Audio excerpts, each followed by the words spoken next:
पाकिस्तान और सऊदी अरब के दरमियान दिफाई मुआहदे पर आज मुल्क भर में यौम तशक्कुर मनाया जा रहा है। मुल्क भर की मसाजिद में नमाज जुम्मा के बाद खुसूसी दुआएं की गईं। उलमाए कराम ने अपने खिताब में कहा कि पाक सऊदी दिफाई मुआहदा पूरी उम्मत मुस्लिमा की आवाज़ है। हरमैन शरीफैन का तहफ़्फ़ुज़ हमारे ईमान का हिस्सा है। फील्ड मार्शल आसिम मुनीर ने इस सदी के खुश नसीब इंसान हैं जिनसे अल्लाह ने खाना काबा की हिफाजत का काम लिया।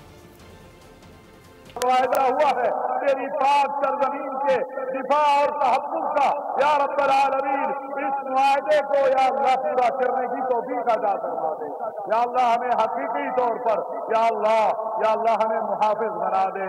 ऐ अल्लाह, जो दिफाई मुआहदा हुआ पाकिस्तान और सऊदी अरब के दरमियान, या अल्लाह इसको इन दोनों मुल्कों के लिए बल्कि तमाम मुसलमानों के लिए मुबारक फरमा। ये उनकी सलामती और हिफ्ज़ व अमान का जरिया। सब्सक्राइब करें और बेल दबाएं ताकि कोई खबर रह न जाए।